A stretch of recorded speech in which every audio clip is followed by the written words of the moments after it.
Now in this episode, we're going to talk everything Nether Portal, how to connect your hub, how to build on top of the Nether, and well, just pretty much everything that I can think of. Now bear with me, this episode will be long. There's just too many things to talk about. Anyway, I'll try my best to explain. Do stick around, the name's Masbro, and do consider subscribing. I mean, it is free. Now throughout the episodes, my base has gotten rather large, and I do plan on linking things with the Nether Portal, and I do plan on building a brand new base at some cool biome or some faraway place. This isn't really the finished product, but I have a general idea of what I want to do with it, and as promised, I'll be very detailed in this video. You know what, it's kind of cool just to see these bits burning now that I think about it.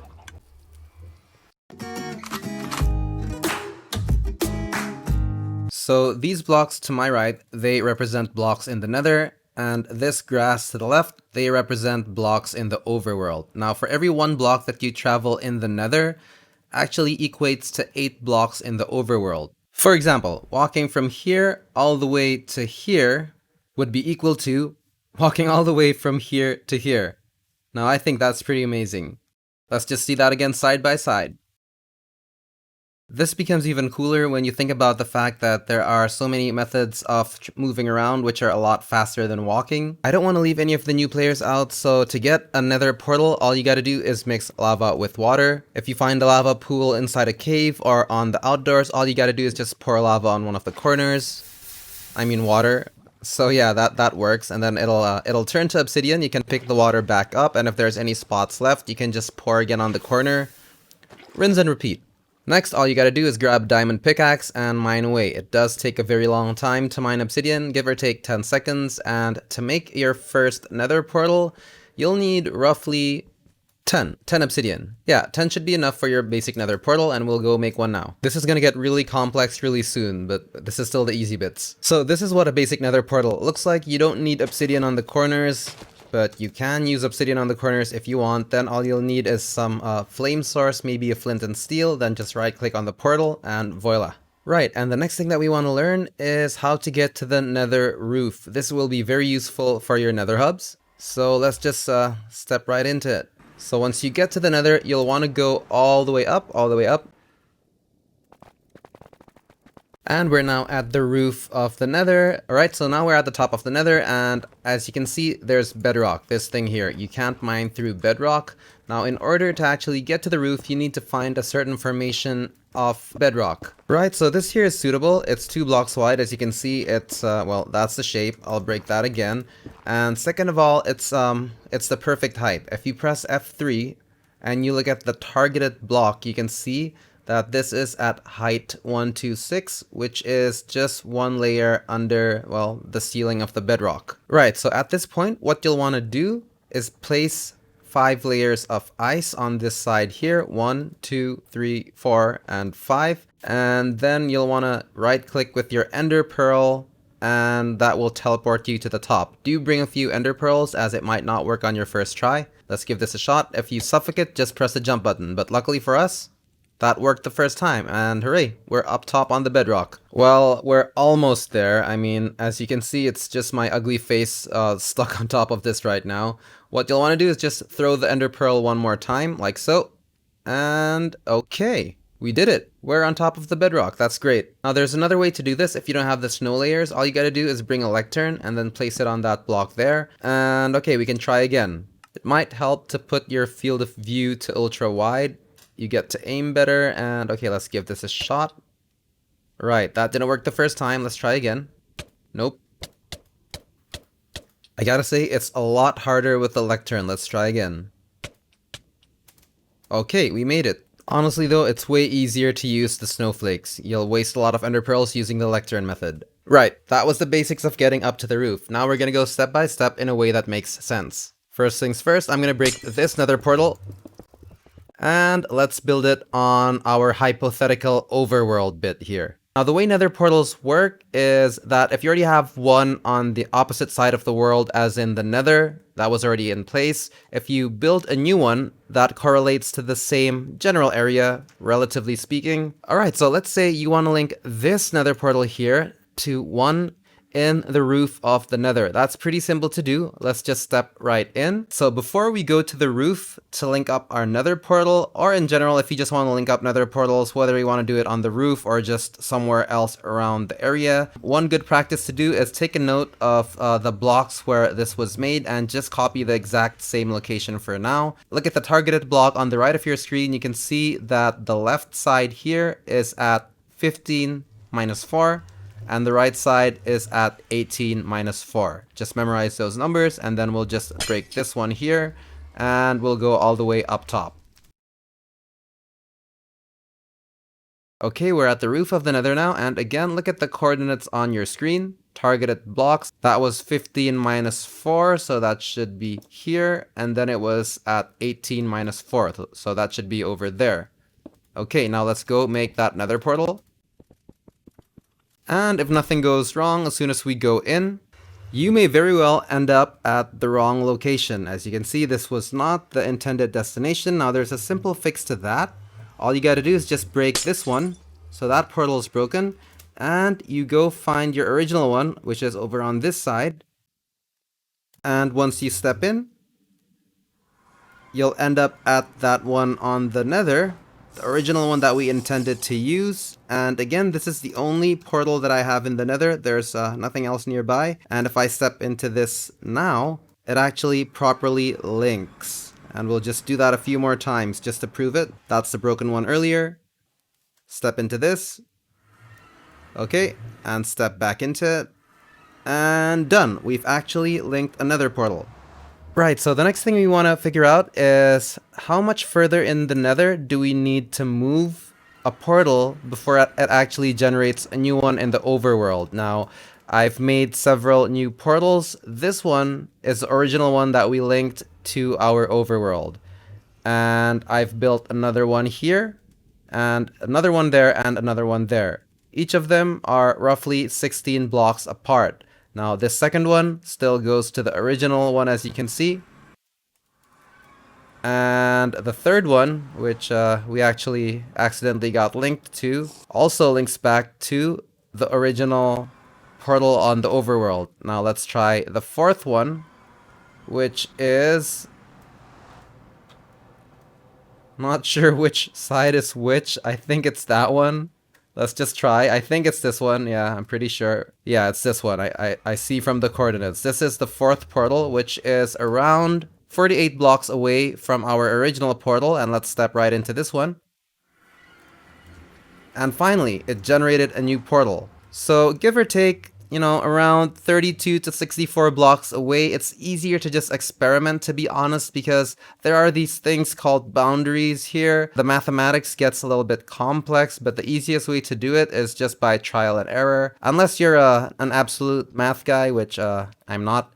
I'm sure you can figure this out. But for me, easiest method is just trial and error.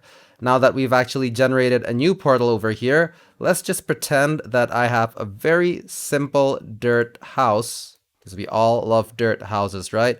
And it was actually situated over on this side here. Okay, so let's pretend we actually wanted to link this new Nether portal to, well, that dirt house that we have. I mean, I've seen ugly dirt houses, but I have never seen one as ugly as this one. So what you can do is make another portal over on this side. I guess we could just do it over here, like so, and light it up. And okay, let's go in and see if it goes into the correct Nether portal at the corner. Yes, it did. Let's just go back into this one. And as you can see, it will still go to the original one while our ugly house is right behind us. Oh, there it is. Okay. And all you got to do is just break this one and then go to your new one at this wonderful house. Step inside. And you're at portal number 4. Now I'm just gonna put some blocks up top just so we know this is portal number 4. And let's get back into it. And it's correctly linked. Now I'll put these netherrack blocks on top as well, just because it's easier to distinguish. Now let's just go back. Okay, now that we've already linked this one correctly, we should probably just break our previous nether portals and use the original one that we have on this side here. Otherwise, it may bug out. For example, if you remember correctly, this one here, number 3, we'll mark it with 3 netherracks. This used to link to the original one at spawn where we had all that grass thing, but if I go into this one now, it links to my ugly house. Which is strange behavior, but that's just how it is. That's why I think we should just break this one, and we'll try portal number 2 to see if it still links to the original location or to the ugly house. We might as well check. And this one still spawns us to our original location with the beacon and with all the grass stuff around. So this would be a decent setup since this portal here links us to our original location with all the grass blocks, and this portal here links us to that ugly dirt house with the tree on top. So we can break all of the other nether portals and break this one as well. And therefore you have a decent nether hub, because that to there is not too far. Let's place grass on top of this one. Looks better. So we're not done yet. I'm going to show you how to take advantage of this with minecarts to teleport things in and out of the nether, villagers, items, and whatnot, and also how to find faraway biomes and places that you actually want to go to. Now, before we get into that, let's just compare how fast it takes us from here all the way to the original location where that beacon is. You know what? I'm starting to actually like this ugly house. It's charming. Anyway, let's compare. So this is not being fast forward, and I mean, we're in creative mode and we're flying pretty fast, and yeah, consider that kind of space saving while we go into this portal, and all we gotta do from here is get back into that, a little bit dizzying, and we're back at my favorite house. Great stuff. Now remember the principle where we actually break portals to actually get to the roof of the nether? Now the same applies if, for example, you want to make another portal all the way down to a mine, or all the way down to, let's say, a slime chunk, or just as an elevator, sort of. You can do all those things. Just break portals and link them together. Right, let's go back to my survival world, because I want to show you how to find awesome biomes that are far, far away, using the help of math and a website. Okay, so we are back at my survival world, and we're about to enter my new nether portal. And we're gonna go to the top, and then I'm gonna go find a super rare biome. Now the nether is a very dangerous place, so I'm well geared and suited up. What sound is that? Oh, okay, look, we have some visitors. I mean, they're friendly, so I don't mind. Anyway, let's step right into it. So even though I'm very far away from my original nether portal, as you can see, this actually connected to the same nether portal in my nether. If I go back into this, let's see if it takes me... Right, so it took me to the one at home. So we've already explained why that can happen, and I mean, it's not really an issue. So I'm gonna go do that setup where we go get this to the roof of the nether, and we'll do that in fast forward since, I mean, it's a boring process.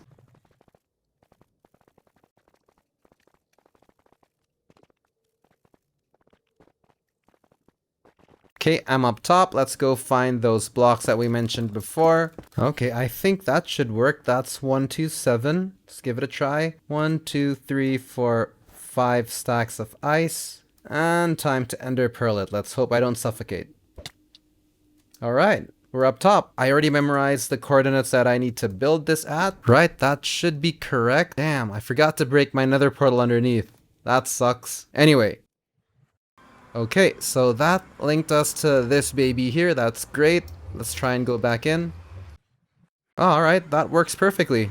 I didn't even need to break the one underneath. So again, the behavior can be quite unpredictable. Right, so next, how do you use this nether hub to find something awesome in your world? Let's say you need to find a witch hut for a witch farm, or you want to find an awesome biome like the Badlands biome, or the jungle biome, or the bamboo forest, or anything that you want. Well, this is how. Oh, and by the way, one of the added benefits of building a nether hub on the roof is that there are no mob spawns. Well, there can be. What you want to do to make sure nothing spawns at all is simply by placing slabs or carpets on top of your, well, your nether portal. Okay, first of all, open a website called Chunkbase. It's just at chunkbase.com. And then you'll want to go into your Minecraft world and then type T and then /seed like so. You should get your seed number on the bottom left. Press T again to chat, and then just click on the seed number to copy it to clipboard, or you can just type it up, whatever works for you. And then on the Chunkbase website, click Apps, and then click Biome Finder. Now place your seed number on this field here, for example, like so. Remember, if it has a minus on it, you should write the minus on it as well. So on Chunkbase, I found an interesting biome, and I think I want to build something here, a new base, so to speak. So I decided I want to go just around here, and I want to build some ocean sort of structures surrounded by bamboo jungles and a jungle biome. Now, in order for us to set a Nether Hub to teleport to this location, first of all, decide where you want your portal to show up. Me personally, I want to spawn somewhere here on a plains biome. You can see the name of the biome on the bottom right of your screen. This is a plains, this is a bamboo jungle, this is a bamboo jungle hills, for example. And the coordinates you can see on the bottom left of the map. So I'm going to round up my numbers a little bit. My X is 38,500, which is, well, that's insanely far. But so is my base. Now, what you want to do with this number is divide it by 8. Now we have the number 4812.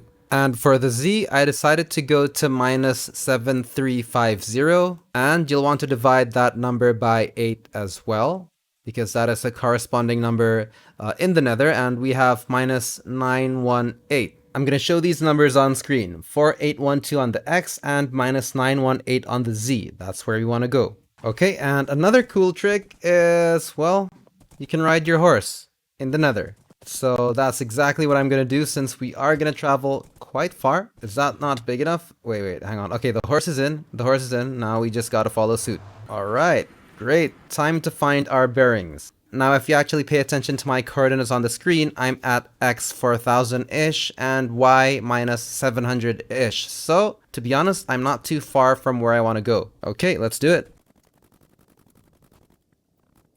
Okay, that took me roughly, I guess, 1 or 1.5 in-game minutes, which is not too far. So once again, double check your coordinates, make your nether portal, and if our calculations are correct, we should be, well, on a bamboo biome and hopefully near the shore. So here goes nothing.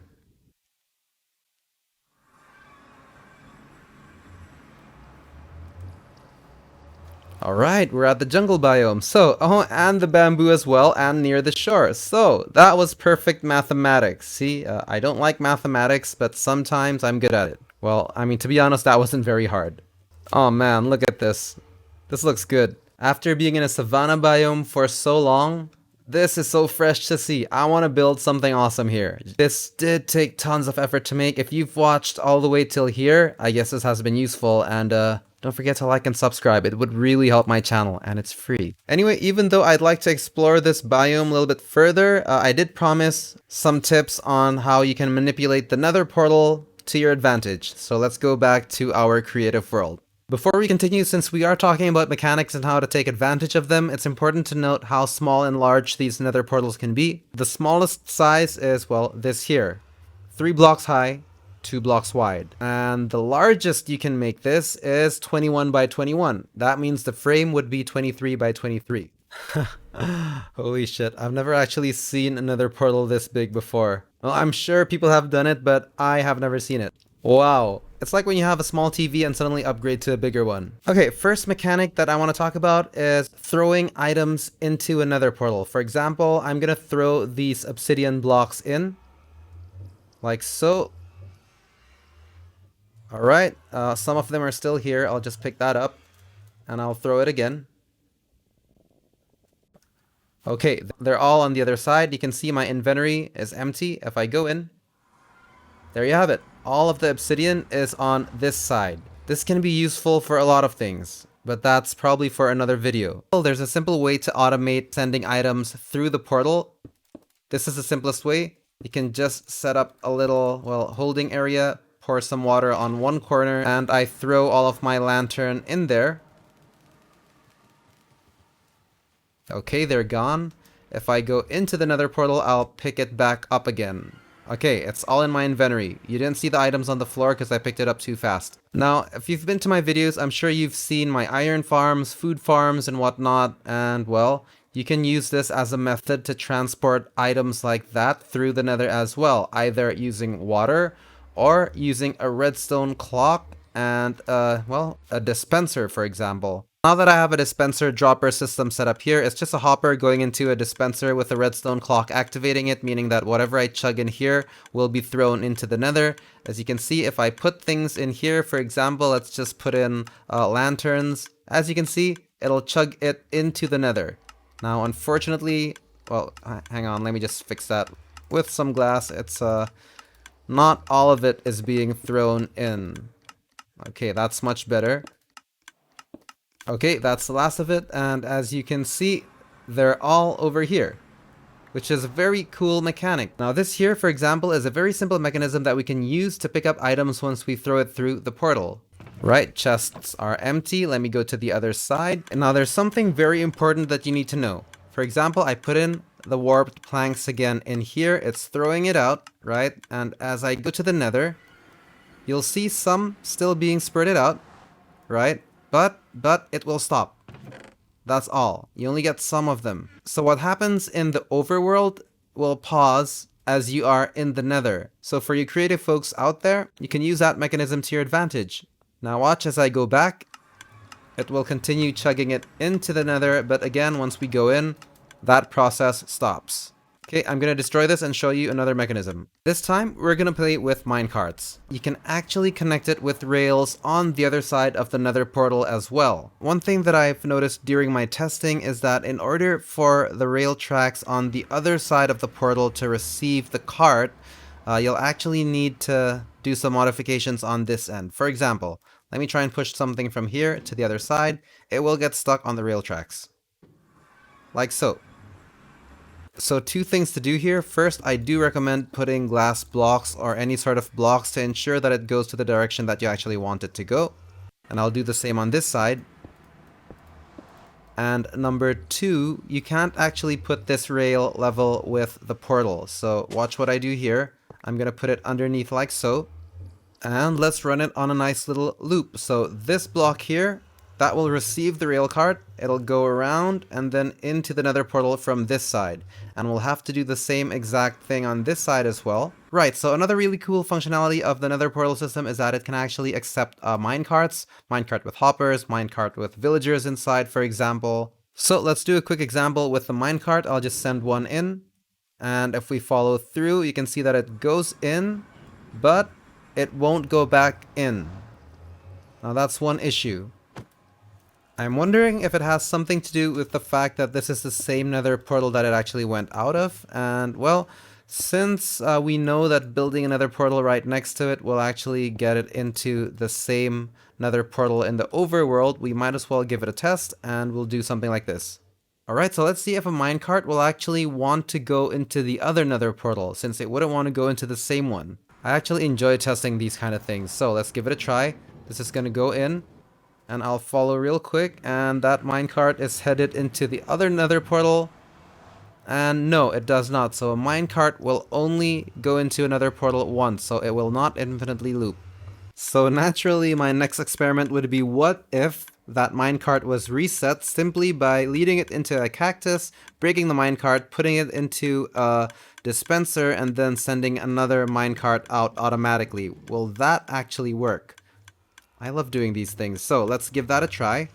If I do it from here, this is what happens. So this goes up, gets broken, goes in, and goes out. Okay, so will that work from the other side?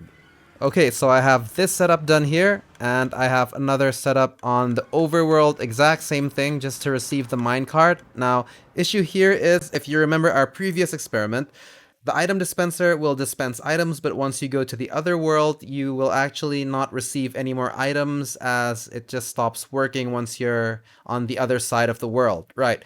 But is it the same for this system? So let's give it a try. Send a minecart out. Let's see. Oh, it works. It works. That's fantastic. Oh man, this can be useful. Wow, alright. Waiting for you creative guys to figure something cool out of this. To be honest, someone probably already figured this out before I did. Also, do keep in mind you can't actually do this with a minecart with hopper, as when it actually gets broken by the cactus, it becomes a regular minecart. Now, before I close this off, because it is starting to get really technical, there's one super useful use of this nether portal plus rail system. Now, I'm sure you remember my villager breeder tutorial. If you haven't seen that already, you totally should see it. It's super good. Usually, I keep my villagers in a cell, but then you're limited to the amount of beds that you have on that villager breeder. If you have 100 beds, then it's 100 villagers. Now, it's possible for you to only have like 4, 5, maybe 8 beds, and all you need to do is just use this minecart system and send your villagers to the nether. Have a nice little holding cell in the nether, and well, that way, that's basically infinite. A bit complicated to make, but well, I'm sure you guys can have fun making that. If you want a tutorial on that, maybe I'll make it, but I'm pretty happy with my villager breeder for now, to be honest. Okay, with that said, I suppose this tutorial is over. It's been pretty long, so yeah, I hope you guys enjoyed it and I hope it was helpful. Thanks for stopping by. The name is Masbro. Do consider subscribing. It's free and it'll totally help out this channel. Alright guys, see you guys next time. Signing out.